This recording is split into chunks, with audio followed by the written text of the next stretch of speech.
Bonjour à tous et bienvenue dans votre journal de la mi-journée sur TV Vendée. On va commencer avec l'actualité du week-end marquée évidemment par le football. Nous allons y revenir dans quelques instants, mais aussi par l'élection de Miss France. Une élection particulièrement suivie cette année dans le département puisque notre Miss Pays de la Loire était Miss Vendée.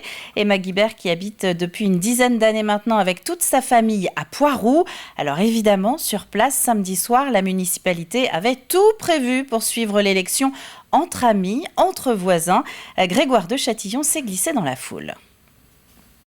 Miss France 2023 est et restera Miss Guadeloupe. Miss Guadeloupe est donc devenue Miss France samedi soir.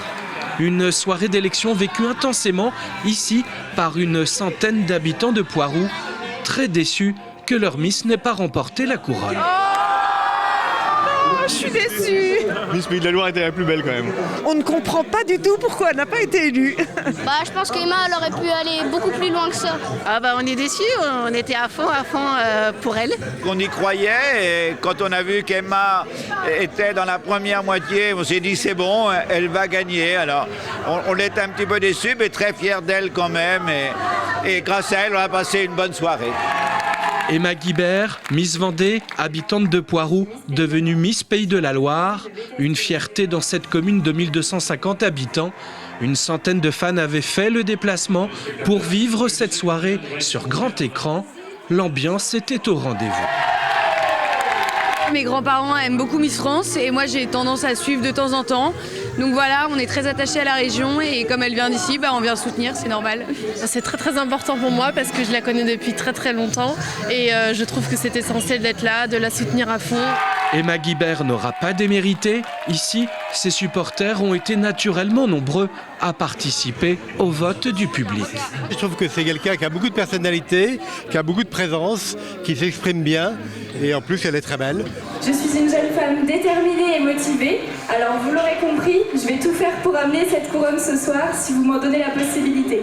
Éliminée dans la dernière ligne, Emma Guibert reste pour les Pays de la Loire, la Vendée et Poiroux une magnifique candidate qui a gagné, et c'est peut-être ça le plus fort, le cœur de tout un territoire.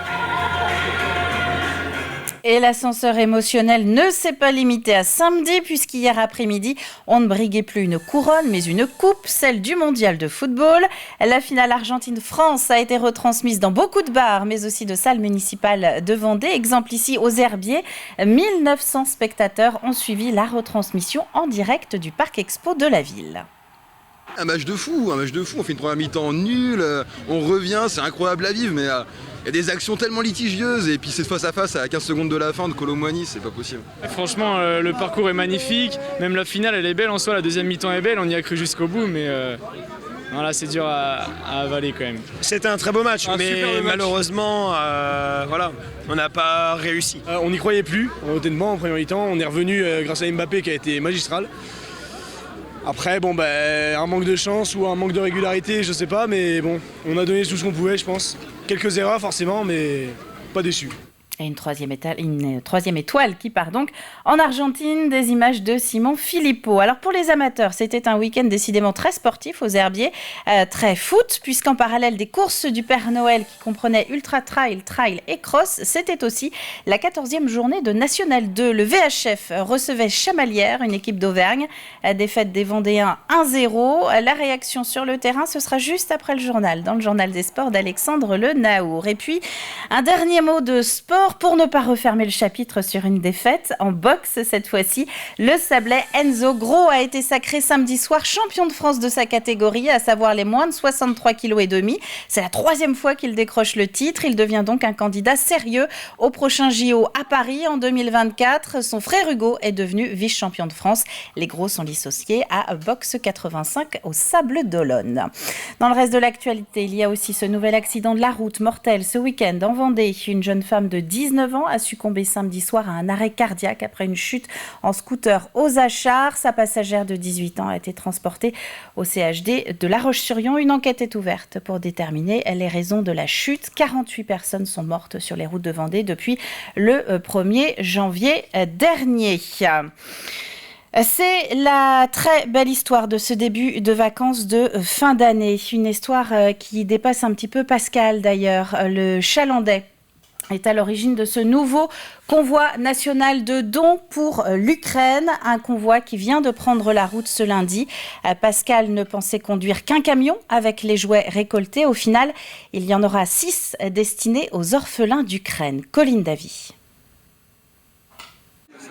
Des cartes et des centaines de cadeaux. C'est le butin de 3 longues semaines de récolte de jouets pour des enfants ukrainiens, un geste cher aux élèves du lycée. Le fait qu'ils souffrent de la guerre, vraiment ça nous incite, nous pousse à les aider. Genre, on veut faire... tout le monde doit profiter de cette période et c'est ça ce qui pousse beaucoup de monde à donner des cadeaux. Tous les cadeaux qu'on a reçus, tout ça, c'est vraiment génial, quoi. Les cartons sont prêts à partir, tous emballés.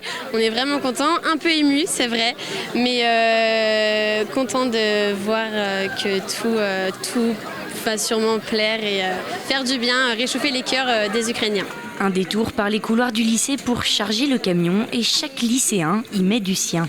C'est que du bonheur, une grande satisfaction de nos jeunes et les porter vers le haut et puis leur donner ce que sont les grandes valeurs justement de Noël. Ce camion bien rempli partira avec 5 autres venus de toute la France.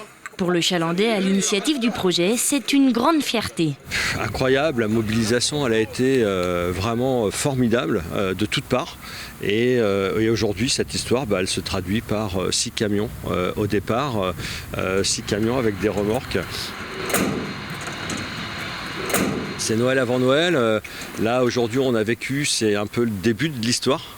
Les enfants qui se sont mobilisés là aujourd'hui pour collecter, pour charger le camion.